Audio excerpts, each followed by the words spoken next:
ഒരു ദിവസം 1 ലക്ഷം തേങ്ങ കൊത്തി ഉണക്കി കൊപ്രയാക്കുന്ന ഒരു ട്രയലുണ്ട് ചെറുപുഴ പഞ്ചായത്തിലെ കരിക്കരയിൽ. ചെറുപുഴ പഞ്ചായത്ത് മെമ്പറായ CBM തോമസിന്റെ ഉടമസ്ഥതയിലുള്ള കൊപ്ര ടയറിലെ വിശേഷങ്ങളിലേക്കാണ് ഇന്നത്തെ ചുറ്റുവട്ടം.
ഈ മലയോര മേഖലയിൽ ഇങ്ങനെ ഒരു സ്ഥാപനം തുടങ്ങാൻ വേണ്ടിയുള്ള പ്രചോദനം എന്തായിരുന്നു?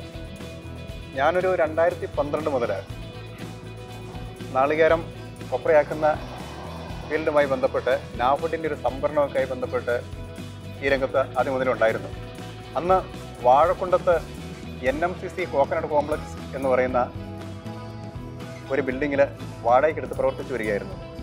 അതിനുശേഷമാണ് കേരാഫെഡിൻ്റെ ചില വർക്കുകളൊക്കെ ഇങ്ങനെ തുടങ്ങുകയും അതിനോടനുബന്ധിച്ചാണ് അന്നേരം എന്നാൽ പിന്നെ നമ്മുടെ സ്വന്തം നാട്ടിൽ തന്നെ സ്വന്തമായിട്ട് ഇങ്ങനെ ഒരു സ്ഥാപനം ആരംഭിക്കാം, അതുകൊണ്ട് അതുവഴി നാളികേര കർഷകർക്ക് ഗുണം കിട്ടുന്ന രീതിയിലേക്ക് ഒരു സ്ഥാപനം സൃഷ്ടിക്കണമെന്നുള്ള രീതിയിലാണ് ഞാനിതിങ്ങനെ ആരംഭിച്ചത്. ഇതിനു മുമ്പേ കൊപ്രമില്ല അങ്ങനെ ഇതുണ്ടായിരുന്നു? കൊപ്രമില്ല അങ്ങനെയൊന്നുമില്ലായിരുന്നു. വാടകയ്ക്കൊരു ട്രയർ വാഴക്കൊണ്ട് വന്ന് പറയുന്ന സ്ഥലത്തെടുത്ത് ചെയ്യുന്നുണ്ടായിരുന്നു. അപ്പം ഇവിടെയുള്ള കർഷകരോട് തന്നെയാണോ ഈ തേങ്ങ എടുത്തിട്ട്? ഇവിടെ ഇതിൻ്റെ പണി ആരംഭിക്കുന്നത് 2016 കൂടിയായിരുന്നു. അതിനുശേഷം കൊറോണയൊക്കെ വന്ന ഈ സ്ഥാപനത്തിൻ്റെ നിർമ്മാണ പ്രവർത്തനങ്ങളൊക്കെ നിലച്ചു പോയിരുന്നു. പിന്നെ അതിനുശേഷമാണ് ഇത് വീണ്ടും മെല്ലെ ആക്റ്റീവായിട്ട് ഇതിൻ്റെ പ്രവർത്തനം ആരംഭിച്ച് വരുന്നത്. അങ്ങനെ തുടങ്ങിയ സമയത്ത് ഇവിടെയുള്ള നാളികേര കർഷകരിൽ നിന്ന് പൊതുവിപണിയിലെക്കാട്ടിലും 1 രൂപ 10 പൈസ എല്ലാം കൂട്ടിയായിരുന്നു ഇവിടെ തേങ്ങ വാങ്ങിക്കൊണ്ടിരുന്നത്. അന്ന് ഇവിടെ തേങ്ങ തന്ന നിരവധിയായ ആളുകൾ ഈ പ്രദേശങ്ങളിലുള്ളവരുണ്ട്. അതിനുശേഷം ഈ ട്രയറിനെ സംബന്ധിച്ച് ഇത് ഒരു ദിവസം 1 ലക്ഷം നാളികേര സംസ്കരിക്കാവുന്ന ഒരു ട്രയർ യൂണിറ്റാണ്. കേരളത്തിലെ തന്നെ ഏറ്റവും വലിയ നാളികേര സംസ്കരണ കേന്ദ്രം എന്ന് തന്നെ ഇതിനെ പറയാം. അപ്പോൾ ഈ 1 ലക്ഷം തേങ്ങ നമ്മുടെ ഇവിടുത്തെ പ്രാദേശികമായിട്ട് ലഭ്യമാകുക എന്നുള്ളത് വളരെ ദുഷ്കരമായ ഒരു കാര്യമായിരുന്നു. അന്ന് തന്നെ പകുതിയോളം ഇതിൻ്റെ 4/1 പണി മാത്രമേ അന്ന് ചെയ്യാൻ പറ്റിയിരുന്നുള്ളൂ. അത് ഭയങ്കര നഷ്ടമായിരുന്നു. എന്നിരുന്നാൽ തന്നെ അങ്ങനെ ഇരിക്കുമ്പോഴാണ് കേരാഫെഡ് ഇത്തരത്തിലൊരു വലിയ സംരംഭം ഇവിടെ ഉണ്ടെന്നുള്ള കാര്യം അറിയുകയും അവർ സർക്കാർ കൃഷിഭവനുകൾ വഴി സംഭരിക്കുന്ന പച്ചത്തേങ്ങ അത് സംസ്കരിക്കുന്നതിന് വേണ്ടി നമ്മളുമായിട്ടൊരു കരാറുണ്ടാക്കുകയും അങ്ങനെ കേരാഫെഡിൻ്റെ അവർ സംഭരിക്കുന്ന നാളികേരം ഞങ്ങളെടുത്ത് സംസ്കരിക്കുമായിരുന്നു ചെയ്തുകൊണ്ടിരുന്നത്. അതാകുമ്പോൾ ഡെയിലി 1 ലക്ഷം തേങ്ങ എന്നുള്ള രീതിയിലേക്ക് നമുക്ക് ലഭിക്കുമായിരുന്നു. അതുകൊണ്ട് ഒരു ബുദ്ധിമുട്ടുണ്ടായി എന്നത് എന്താണെന്ന് വെച്ചാൽ കേരാഫെഡുമായിട്ടുള്ള കരാർ പ്രകാരം തന്നെ അവർ സംഭരിക്കുന്ന നാളികേരം മാത്രമേ നമുക്കിവിടെ കൊപ്രയാക്കാൻ മാറ്റാൻ വേണ്ടി സാധിക്കുകയുള്ളൂ. കേരാഫെഡ് സംഭരിക്കുന്ന തേങ്ങ ഇവിടെ കൊണ്ടിരുന്നു, ഇവിടെ ആക്കുന്ന കൊപ്ര അവരുടെ എണ്ണ ഉൽപ്പാദന കേന്ദ്രങ്ങളായ നടുവണ്ണൂരും അതുപോലെ കരുനാഗപ്പള്ളിയും നമ്മൾ എത്തിച്ചു കൊടുക്കുന്നു. അപ്പോൾ പുറമേ നിന്ന് തേങ്ങ എടുക്കരുതെന്നുള്ളൊരു എഗ്രിമെൻ്റ് ഉള്ളത് കൊണ്ട് തന്നെ ഇവിടെയുള്ള കർഷകരോട് അതോടുകൂടി തേങ്ങ മേടിക്കാൻ പറ്റാത്തൊരു സ്ഥിതിവിശേഷം ഉണ്ടായി. എന്നാൽ കേരാഫെഡ് വിവിധ ജില്ലകളിൽ കേരളത്തിലെ 14 ജില്ലകളിലും പച്ചത്തേങ്ങ സംഭരിക്കുന്നുണ്ട്. അത് സംഭരണ കേന്ദ്രങ്ങൾ സഹകരണ സംഘങ്ങൾ വഴിയാണ്, അല്ലെങ്കിൽ അതുപോലെ VFPCKയുടെ കീഴിലുള്ള കർഷക കൂട്ടായ്മകളൊക്കെ വഴി. അത്തരത്തിൽ ഇവിടെ സാധാരണക്കാരുടെ പ്രതിബദ്ധതയുള്ള നിരവധി സഹകരണ സംഘങ്ങളുണ്ട്. അത്തരത്തിൽ അവർ മുൻകൈ എടുക്കുകയാണെങ്കിൽ ഈ നമ്മുടെ ചെറുപുഴ പഞ്ചായത്തിലും ഓരോ സ്ഥലങ്ങളിലും ഇതുപോലെയുള്ള സംഭരണ കേന്ദ്രങ്ങൾ ആരംഭിക്കാനായിട്ട് സാധിക്കും. പൊതുവിപണിയിൽ 25 രൂപ 24 രൂപയ്ക്ക് വരെയുള്ളപ്പോൾ 34 രൂപയ്ക്കാണ് കൃഷിഭവൻ വഴി കൃഷിഭവൻ്റെ പേപ്പറുകൾ വഴി സർക്കാർ പച്ചത്തേങ്ങ സംഭരിച്ചുകൊണ്ടിരുന്നത്. അത്തരത്തിൽ ഇവിടെ സഹകരണ സംഘങ്ങൾ മുന്നോട്ട് വരികയാണെങ്കിൽ ഇവിടെ ഇത്ര ഒരു സംസ്കരണ കേന്ദ്രം ഉള്ളതുകൊണ്ട് തന്നെ ഇവിടെയുള്ള സംഭരണ കേന്ദ്രങ്ങളൊക്കെ വളരെ എളുപ്പമാണ്, തൊട്ടടുത്താണ്. നമ്മൾ തന്നെ അവിടെ പോയിട്ട് ഇവർ സംഭരിക്കുന്ന നാളികേരം എടുത്തു കൊണ്ടുവന്ന് ഇവിടെ സംസ്കരിച്ച് കൊടുക്കുകയാണ് ഇവർ ചെയ്യുന്നത്. അതേ നില ഇവിടെയും നമുക്ക് ചെയ്യാനായിട്ട് സാധിക്കും. അതിന് സഹകരണ സംഘങ്ങളും മുന്നോട്ട് രംഗത്തിറങ്ങണം. ഈ കഴിഞ്ഞ ദിവസങ്ങളിൽ കേരാഫുഡിൻ്റെ MD ശ്രീ സജു സുരേന്ദ്രൻ പയ്യന്നൂർ വരികയും കണ്ണൂർ കാസർഗോഡ് ജില്ലകളിലെ സഹകരണ സംഘങ്ങളൊക്കെ വിളിക്കുകയും പച്ചത്തേങ്ങ സംഭരണവുമായി ബന്ധപ്പെട്ട ചർച്ചകളൊക്കെ നടന്നിട്ടുണ്ട്. അതുപോലെ തന്നെ ഈ സംസ്കരണ കേന്ദ്രം കാണുന്നതിന് വേണ്ടിയിട്ട് കേരാഫുഡിൻ്റെ ചെയർമാൻ, MD, ഇതിന് മുൻപുള്ള ചെയർമാൻ, MD, വൈസ് ചെയർമാൻ ഉൾപ്പെടെ കേരാഫുഡിലെ ആളുകളും നാളികേര വികസന ബോർഡിലെ ആളുകളൊക്കെ ഇവിടെ എത്തിച്ചേർന്നിട്ടുണ്ട്. അതുപോലെ നാളികേര സംസ്കരണ മേഖലയിലുള്ള വ്യത്യസ്തങ്ങളായ സ്ഥാപനങ്ങളൊക്കെ ഇവിടെ ഇത് സന്ദർശിക്കാൻ വേണ്ടി വന്നിട്ടുണ്ട്. ഇപ്പോൾ തുടങ്ങിയപ്പോൾ ഇത് 1 ലക്ഷം ഇത് തേങ്ങയുടെ ഇത് ഉണ്ടെന്ന് പറഞ്ഞു. അപ്പോൾ പിന്നെ ഇപ്പോൾ എത്ര നടക്കുന്നുണ്ട് ഇവിടെ? ഇപ്പോഴിവിടെ പൊതുവിപണിയിൽ വില ഏകദേശം 32 രൂപയ്ക്ക് മേലെ തേങ്ങാ വില വന്നിട്ടുണ്ട്. സർക്കാർ സംഭരിക്കുന്ന വിലയും 34 രൂപയാണ്. അതുകൊണ്ട് തന്നെ സ്വാഭാവികമായിട്ടും കേരാഫുഡിൻ്റെ സംഭരണ കേന്ദ്രങ്ങളിൽ തേങ്ങ കിട്ടുന്നത് വളരെ കുറഞ്ഞിട്ടുണ്ട്. തേങ്ങ കിട്ടുന്നത് തന്നെ ഇല്ല എന്ന് തന്നെ പറയാം. അതുകൊണ്ട് തന്നെ ഇവിടെ പണിതുകൊണ്ടിരുന്ന ആളുകളെയൊക്കെ പറഞ്ഞു വിടുക ഇപ്പോൾ തേങ്ങയുടെ ലഭ്യത കുറഞ്ഞതുകൊണ്ട് വളരെ ചെറിയ രീതിയിൽ ആ പണി നടന്നു പോകുന്നതെന്ന് മാത്രമേ ഉള്ളൂ. എത്ര തൊഴിലാളികളുണ്ട് ഇവിടെ? തൊഴിലാളികൾ 20ലധികം തൊഴിലാളികൾ കരാറടിസ്ഥാനത്തിൽ പണിയെടുത്തുകൊണ്ടിരുന്ന സ്ഥാപനമാണ്. ഇപ്പോൾ നിലവിൽ 5 തൊഴിലാളികൾ മാത്രമായിട്ട് മാറി. ഇനിയും തേങ്ങയുടെ ലഭ്യത കൂടുന്നതനുസരിച്ച് തൊഴിലാളികളെ കൂട്ടിക്കൊണ്ട് ആ രീതിയിൽ പോയെങ്കിൽ മാത്രമേ ഈ സ്ഥാപനം മുന്നോട്ട് കൊണ്ടുപോകാൻ സാധിക്കുകയുള്ളൂ. ഇതിന് സാമ്പത്തികമായിട്ട് ചില ബാധ്യതകളുണ്ട്, ലോണുകളുണ്ട്. അതൊക്കെ അടച്ചു പോകണമെങ്കിൽ ഇതിൻ്റെ ഫുൾ കപ്പാസിറ്റിയുള്ള പണി നടന്നാൽ മാത്രമേ സാധിക്കുകയുള്ളൂ. പഞ്ചായത്തിൻ്റെ സഹകരണമെല്ലാം ഉണ്ടോ? പഞ്ചായത്തിൻ്റെ സഹകരണങ്ങളൊക്കെ ഉണ്ട്. പഞ്ചായത്തിൽ ഇത്തരത്തിലൊരു സംരംഭം നടക്കുന്നത് പഞ്ചായത്തിന് തന്നെ വളരെ അഭിമാനാർഹമായ, അതുകൊണ്ട് തന്നെ പഞ്ചായത്തിൻ്റെ എല്ലാ സഹകരണങ്ങളുമുണ്ട്.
ഈ ഡ്രയറിൻ്റെ ഹീറ്റ് എക്സ്ചേഞ്ചർ എന്ന് പറയുന്ന സംഭവമാണ് ഈ ചേംബർ.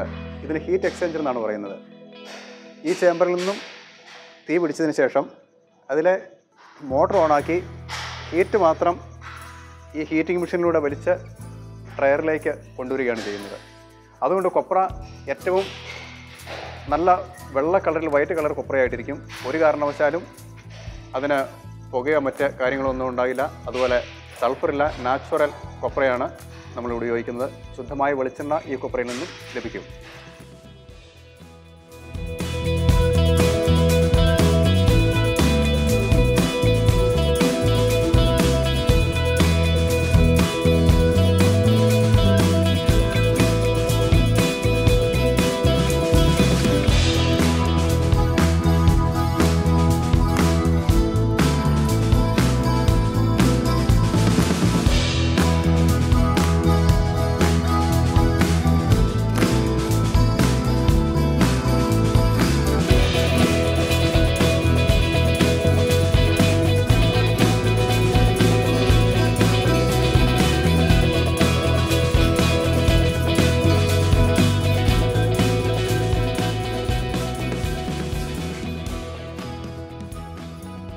സാധാരണ ഇതുപോലുള്ള വലിയ വ്യവസായ സ്ഥാപനങ്ങൾ തുടങ്ങുമ്പോൾ ഈ നാട്ടുകാരുടെ ഭാഗത്തു നിന്നുള്ള എതിർപ്പും അങ്ങനെയുള്ള കാര്യങ്ങളൊക്കെ ഉണ്ടാകും. അങ്ങനെ എന്തെങ്കിലും ഇതുണ്ടായിട്ടുണ്ടോ ഇതുവരെ?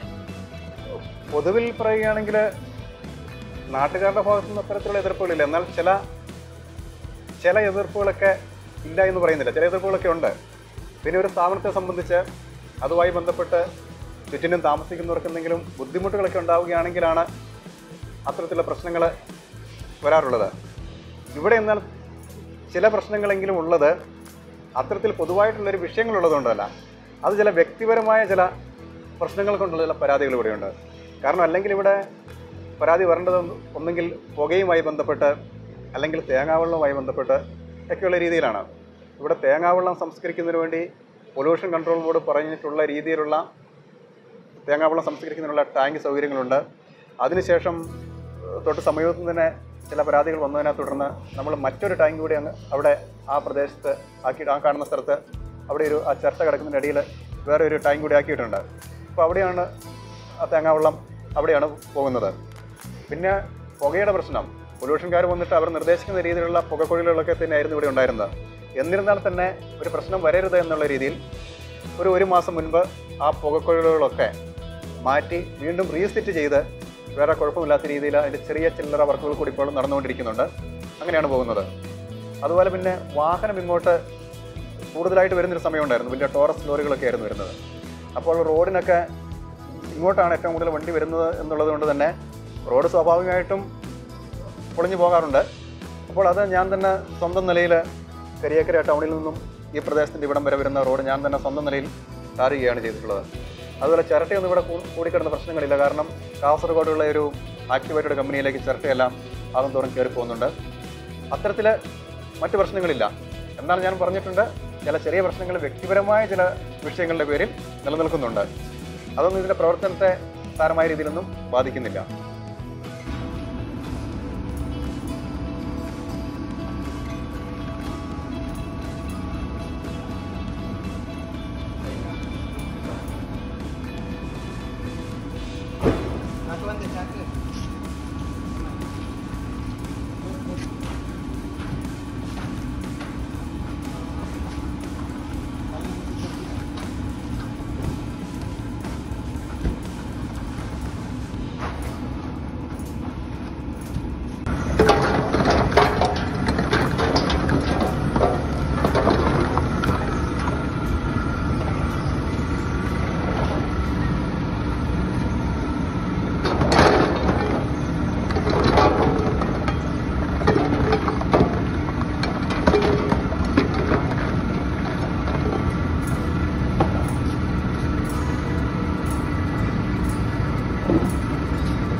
ഈ കട്ടിംഗ് മെഷീനിലൂടെ കട്ട് ചെയ്തു വരുന്ന നാളികേരം ഈ കൺവെയർ ബെൽറ്റിലേക്ക് വന്ന് ചാടുകയാണ് ചെയ്യുന്നത്.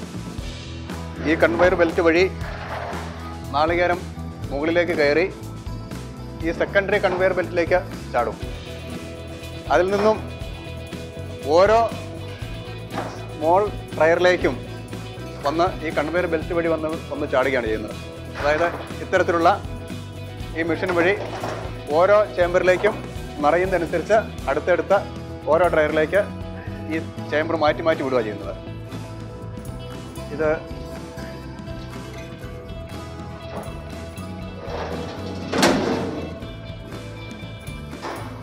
ഇതിങ്ങനെ ഓരോ ബോക്സിലേക്കും ഇതുവഴി വന്നിട്ട് ചാടും. ഇത് നിറഞ്ഞു കഴിയുമ്പോൾ ഇത് ക്ലോസ് ചെയ്തു അടുത്ത ബോക്സിൻ്റെ അടുത്തേക്ക് വെക്കുന്നു. ഇവിടെ നിന്ന് അതിലേക്ക് ചാക്കുന്നു. അങ്ങനെ 18 1 ടൺ വീതമുള്ള 18 ബോക്സുകളാണുള്ളത്. 18 ബോക്സ്. അങ്ങനെ ഒരു ദിവസം 18 ടണ്ണ് 12 മണിക്കൂർ കൊണ്ട് നാളികേരം സംസ്കരിച്ച് കൊപ്രയാക്കി എടുക്കാം. 24 മണിക്കൂർ കൊണ്ട് 2 ഷിഫ്റ്റായിട്ട് 36 ടണ്ണ് നാളികേരം സംസ്കരിച്ച് കൊപ്രയാക്കി എടുക്കാൻ വേണ്ടി സാധിക്കും. അതായത് ഒരു ദിവസം 10 ടൺ കൊപ്ര ഈ ട്രയലിൽ നിന്നും ഇവിടെ കൊപ്രയാക്കി എടുക്കാൻ വേണ്ടി സാധിക്കുന്നുണ്ട്.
ഇങ്ങോട്ടുള്ള തേങ്ങ കേരളത്തിൽ നിന്ന് മാത്രമല്ല പുറത്തുനിന്നും എടുക്കുന്നുണ്ടെന്ന് പറയുന്നുണ്ട്. അപ്പോൾ കേരളത്തിന് പുറത്തുനിന്നും തേങ്ങ ഇങ്ങോട്ട് എടുക്കുന്നുണ്ടോ? തേങ്ങ ഒരു 2014 സമയങ്ങളിലൊക്കെ അന്ന് ഈ സ്ഥാപനം ഇവിടെ പ്രവർത്തനം ആരംഭിക്കുന്നതിന് മുമ്പ് തന്നെ ഞാൻ പറഞ്ഞിരുന്നില്ല വാഴക്കൊണ്ടത്തൊരു ട്രയർ വാടകയ്ക്കെടുത്ത് ചെയ്തിരുന്നു എന്നാണ്.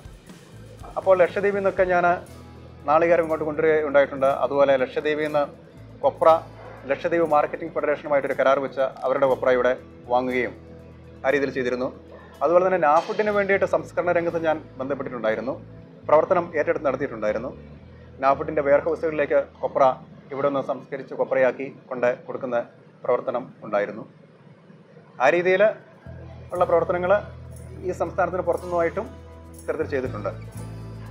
ഇപ്പോൾ ഇവിടുന്ന് തന്നെ നമുക്ക് തേങ്ങ എടുക്കാൻ പറ്റുകയാണെങ്കിൽ ഇവിടെയുള്ള കർഷകർക്ക് അതൊരു വലിയ ലാഭമായി മാറുമായിരുന്നു. തീർച്ചയായും എൻ്റെ ലക്ഷ്യം അത് തന്നെയാണ്.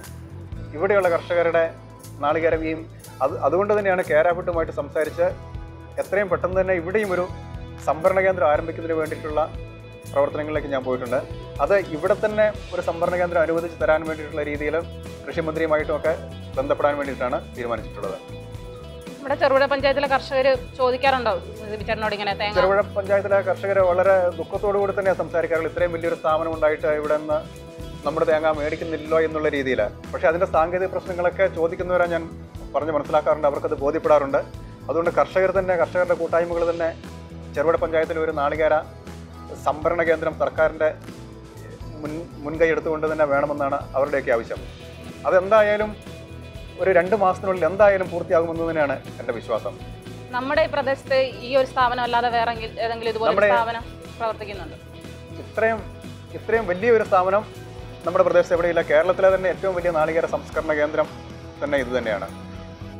ഒരു ദിവസം ഒരുപാട് തേങ്ങ ഇവിടെ എത്തുന്നില്ലേ? അതിൽ നിന്നുള്ള ഈ തേങ്ങാ വെള്ളം കളയുന്നതല്ല, അതിൽ നിന്ന് എന്തെങ്കിലും മൂല്യവർദ്ധിത ഉൽപ്പന്നങ്ങൾ നമുക്ക് നിർമ്മിക്കാൻ വേണ്ടി സാധിക്കില്ലേ? നമുക്ക് ഉൽപ്പന്നങ്ങൾ നിർമ്മിക്കാൻ വേണ്ടി തീർച്ചയായിട്ടും സാധിക്കും. ഇവിടെ ഇഷ്ടംപോലെ തേങ്ങാവെള്ളം ഒരു ദിവസം വരുന്നുണ്ട്. ഇപ്പോഴത് വെറുതെ കളയുകയാണ് ചെയ്യുന്നത്. പിന്നെ ചിലരെങ്കിലും ബയോഗ്യാസ് പ്ലാന്റിലേക്ക് ഒഴിക്കാൻ വേണ്ടിയിട്ട് ചിലരെങ്കിലും എടുത്തുകൊണ്ട് പോകുന്നുണ്ട്.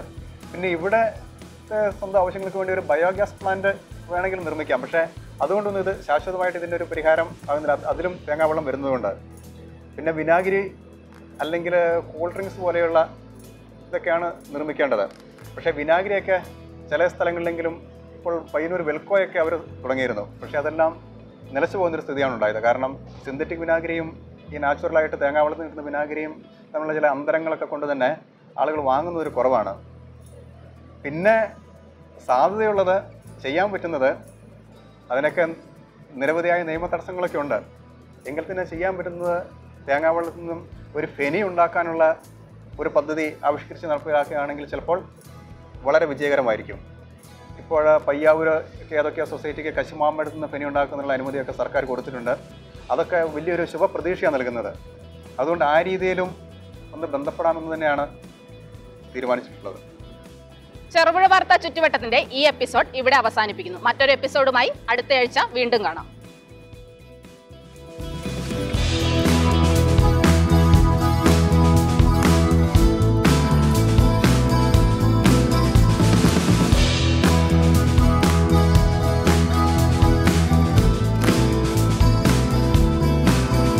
ഗൃഹാതുരത്വമുണർത്തുന്ന ഓർമ്മകളുമായി വീണ്ടും ഒരു പൊന്നോണം കൂടി വരവായി.